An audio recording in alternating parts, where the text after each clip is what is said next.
Now, every second, the United States government is mired in debt of about $90,000. Not every minute. When you finish watching the video, your country will owe about $100 million more. Here is what no one on TV wants to say aloud. The bill won't go to Congress. It will go to you. Through your taxes, through your grocery bill, through the silent erosion of every dollar in your savings account. Now, U.S. Treasury bonds have just exceeded 36 trillion yuan. For the first time in American history, Washington paid more interest on its debt than it spent on the entire Defense Department. More than $1 trillion a year, just to pay off the debt we already owe.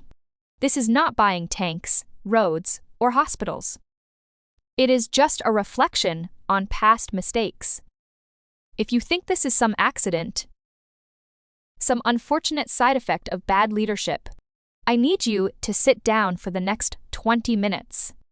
Because once you see how the machine actually works, once you see who designed it and why, you won't see your salary the same way again. I'm not here to scare you. I'm here to teach you math. It is scary. Let's get started. Let me give you a number that should be on the front page of every newspaper in the country. But it is not. $36 trillion. That is more than the entire economies of China, Japan, Germany, and Britain combined. If you try to pay off your debt at $1 a second, the job will take you more than 1,000,000 years. Not typos, 1,000,000 years ago. That is why this moment is different from all the other warnings you've heard since the 1980s. Not the size of debt, but the speed. As early as 1981, the U.S. Treasury bond broke through $1 trillion for the first time. And it took 205 years for the United States to reach this milestone. From George Washington to Ronald Reagan. 205.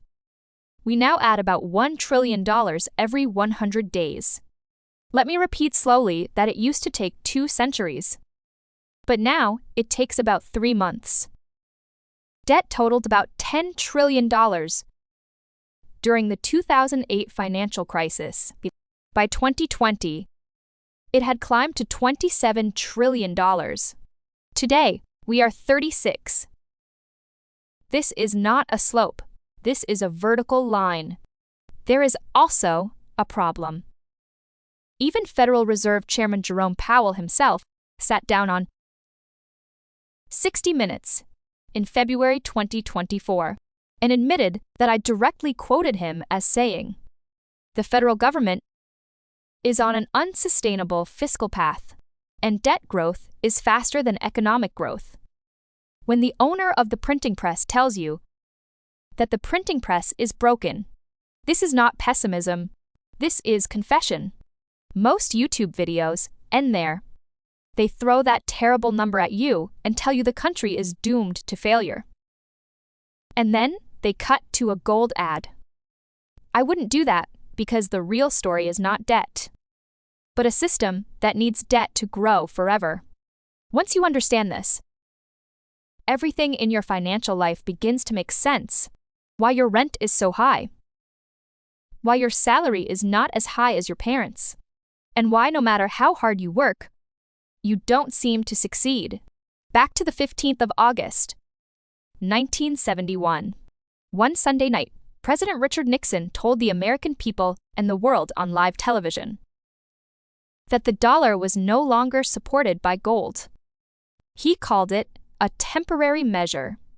54 years later, it is still temporary. Until that night, every dollar in your wallet was a claim check. And in theory, you could go into the bank, hand over dollars, and go out with gold. The currency is restricted, and the government cannot print anything at will, because every printed dollar must be backed by something real in the vault. That bondage was severed after the 15th of August, 1971. From that day on, the dollar has become what economists politely call fiat currency. And it is worth saying by the government that it is worth it. Not worth mentioning it. Not worth mentioning it. There are no underlying assets. No vaults. Just trusts and printing presses. Here's what should make you angry. The dollar has lost 9.6% of its purchasing power since the Federal Reserve was founded in 1913. A dollar from 1913 can now buy goods worth 3 or 4 cents. If your great-grandparents were there, their savings accounts would have been nearly emptied. This is not inflation as a natural force. Inflation has become an inherent feature of design. Most important, says Milton Friedman, inflation is an implicit tax. Governments don't have to vote. They don't have to send you bills. They just print them. And the value of every dollar you make quietly leaks out of the bottom. Here are some questions you may never have asked, but should have asked, about who is the true owner of American debt. Let's break it down. About $7 trillion is in the government, including Social Security trusts and federal pensions. Oddly enough, the government owes the money. About $8 trillion is held by foreigners. Japan topped the list at about $1.13 trillion. China holds about $770 billion. And although that figure was $1.3 trillion in 2013, they have been quietly selling.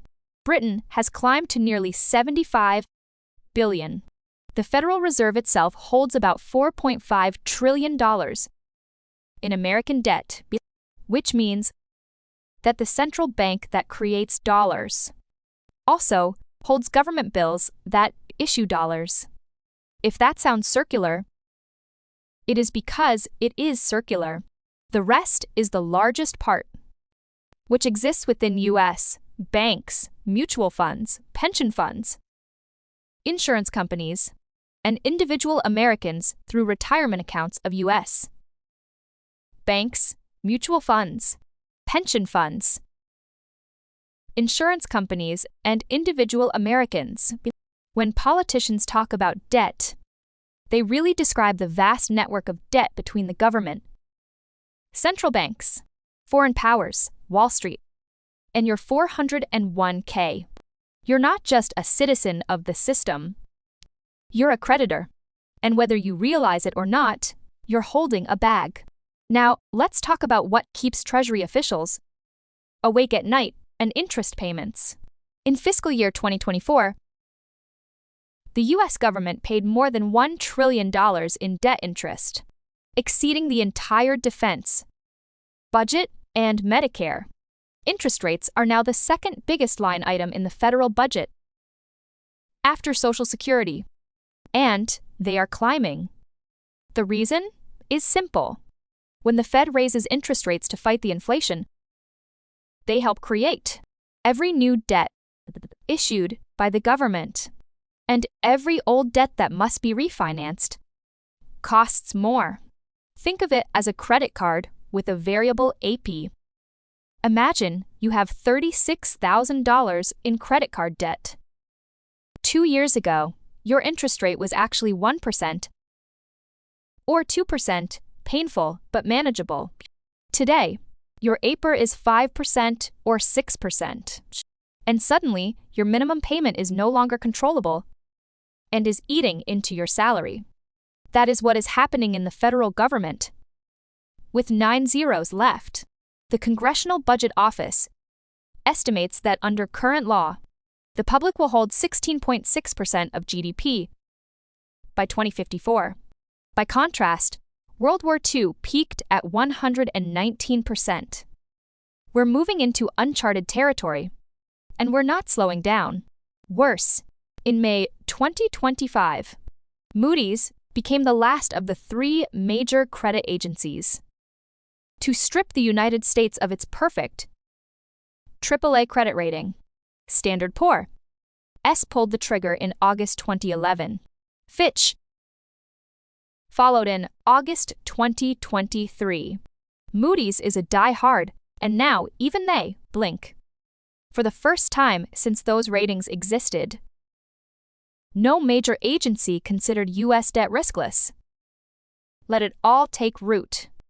That is where the story is personalized, because the federal government is not the only one drowning. And neither are you by accident. According to the latest household debt and credit report from the Federal Reserve Bank of New York, total household debt in the United States has reached $17.9 tn. Let's analyze where it is hidden. Credit card debt once reached 1.7 trillion yuan, a record high, with the average credit card hovering around 21 to 22% in April, also close to a record high. Banks are legally charging you mafia interest rates, while giving you almost nothing in your savings account. Auto loans have reached 1.64 trillion yuan. The average monthly payment for new cars in the United States is more than $700, and people have borrowed for 84 months, accounting for only a small part of the 2-year loan balance.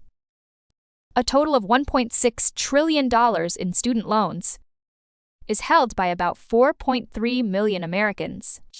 That is what most people don't know, and in almost all cases, federal student loans can be discharged in bankruptcy.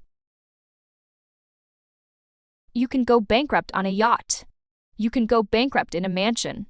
In most cases, you can apply for a loan at age 18 to study English literature and go bankrupt. This is not the result of the market. It is a law strengthened in particular by the Bankruptcy Abuse and Consumer Protection Act of 2005. Look who lobbied for the bill. And wait. Mortgages accounted for $12.59 trillion. And as mortgage interest rates doubled between 2021 and 2024, an entire generation of Americans was shut out for the first time since the 1980s. Credit card delinquency rates, or those who are 90 days or more behind, are at their highest levels since 2011. Cracks are emerging. I have to be careful here, because this is where many young financiers fall into a pure conspiracy cliff. I wouldn't do that. I'll document the facts for you to decide. Indeed, in November 1910, a small group of America's most powerful bankers, including Senator Nelson Aldrich, Paul Warburg of Kuhn Loeb, and Frank Vanderlip of National City Bank, held a meeting on Jekyll Island, GA. They traveled under pseudonyms and drafted the Fed's framework. Atlanta. None of this is a conspiracy. That is official. In fact, on the 23rd of December, 1913, 2 days before Christmas, the Fed bill was passed, and many members of Congress had gone home. That same year, the 16th Amendment was passed, creating a modern federal income tax, central bank and income tax, born in the same year. Coincidence or not, it is up to you. In fact, the dollar has fallen by more than 9.6% since the establishment of the Federal Reserve. Inflation-adjusted real wages have been flat for decades. Productivity has soared, and the gap between worker production and wages is the largest in modern history. In fact, the biggest beneficiaries of low interest rates and money printing are not ordinary workers, but asset holders who already own stocks, real estate, and businesses. From 2008 to 2024, the wealthiest 10% of Americans received the vast majority of asset returns, while the second half changed little. So when someone tells you that this system is designed to frame you, is it a crazy conspiracy? Or is it just a simple description of what the data shows?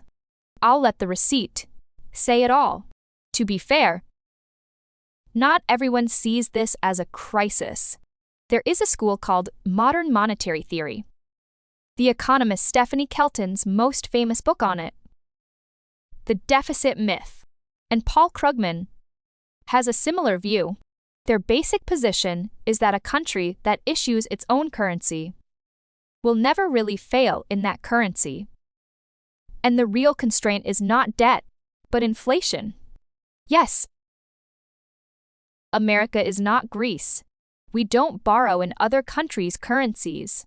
Technically, we can get rid of any nominal default by printing. The problem is that even people at MMT acknowledge that there is a price to printing your way out. And the price is inflation. We have just experienced inflation from 2021 to 2023, which has the greatest impact on the working class and the elderly. CPI peaked at 9.1% in June 2022, the highest level since 1981. The cumulative inflation rate from 2020 to 2024 is more than 22%, which means that anyone living on fixed income or holding cash savings has actually lost 22% in 4 years, even if we can never go bankrupt. Ordinary Americans can absolutely go bankrupt, and they do. This is the trap. Ray Dalio, head of Bridgewater, one of the world's largest hedge funds, has been warning for years about what he calls a huge debt cycle. The man, not an iron hat, but one of the most serious macro investors alive, argues that we are in the late stages of a long-term debt cycle that historically ended in restructuring, default, or currency devaluation. Pick up your poison. Stanley Druckenmiller, Jamie Dimon of JP Morgan Chase, and Larry Fink of BlackRock are not fringe voices. They are the people in charge of money. Over the past 2 years, each of them has been increasingly outspoken about America's fiscal sustainability. When people in casinos start warning the public, you should probably listen. Let's keep going, because the story is moving fast. The Fiscal Responsibility Act, signed in June 2023, suspended the debt ceiling due on the 1st of January, 2025. Washington is back in the kabuki theater of debt ceiling negotiations. The second Trump administration was sworn in on the 20th of January, 2025, creating the so-called Government Efficiency Department, DOGE, initially led by Elon Musk, with the goal of cutting federal spending. Whether the effort is a real $36 trillion in debt or a marginal adjustment, the story is still being written. But even the most aggressive cuts proposed are a drop in the bucket compared with mandatory spending on Social Security, Medicare, and interest payments, which together make up the vast majority of the federal budget. In January 2025, U.S. Treasury Secretary Scott Bessent succeeded Janet Yellen as Treasury Secretary. Mr. Bassett comes from the hedge fund world and knows little about bond markets, but understanding and solving problems are two different things, and math doesn't care who is the chairman. The bond market is tight, 10-year and 30-year yields remain high. Foreign buyers are slowly retreating, and the Federal Reserve is sitting on the sidelines. Lower interest rates risk reigniting inflation, maintain them, and overwhelm the federal budget with interest costs. There are no clean exits. We've covered the big picture. Let me take it all the way home. If you see this in people ages 35 to 65, here is what this debt graph means for you over the next 5 to 10 years. First, your dollar will continue to fall. Perhaps not catastrophically overnight, but steadily. Holding all your wealth in cash is the slowest financial bleeding. Second, taxes are rising and may not be labeled a tax increase, which is politically harmful, but in the form of due deductions, scaffolding crawling, new fees, new capital gains rules, or just more inflation eating away at your real wage. Because interest payments exceed $1 trillion a year, the bill must come from somewhere. Third, Social Security and medical insurance are under pressure. According to current projections, the Social Security Trust Fund is expected to run out in the early to mid-1930s, which does not mean that the plan will disappear. But it does mean that it will automatically cut benefits by about 20%, unless Congress acts. Fourth, asset prices may remain nominally high, but they fluctuate greatly. Stocks, real estate, gold, and Bitcoin, which have benefited from the depreciation of the US dollar, are correcting every cycle. But there is no obvious reason to reverse this trend. Fifth, interest rates may not return to zero. The free currency era was at least suspended, so borrow accordingly. Variable rate debt is more dangerous than in 40 years. These are not financial advice. I'm not your advisor. You should always do your own research and talk to professionals. But structure maps should change the way you think. Here are the silent truths. No one in Washington would utter into a microphone since 1971. We have been living in an expanding debt system that needs more debt every year to keep it running. Once debt growth stops, the whole structure begins to shake. Not the flaws, but the operating system. The people who designed it knew exactly what they were doing. Perhaps not some grand, smoky conspiracy theory behind the scenes, but more simply, the people who owned assets, issued debt, and charged interest were the rule makers. Decade after decade, the rules were written in the same direction, with looser credit, cheaper money, more leverage, higher asset prices, and the working class running faster and faster on a slightly upward sloping treadmill. Debt is not a disease. Debt is a symptom. Disease is a system in which every dollar that exists is someone's debt. Every dollar loses value over time, and the only way to stay sane is to borrow money and gamble, or to own those assets by birth. You don't get stuck making the wrong choices, and the board tilts until you sit down. Once you see this clearly, the question is no longer how I beat the system, but how I position myself in it so it doesn't bleed me. So this is where I left you. 36 trillion debt. 1 trillion annual interest. 4 cents a dollar. Working class personal debt buried below 17.94 trillion. Credit ratings downgraded by major agencies. Trust funds exhausted in less than a decade. These are not statistics for a healthy economy.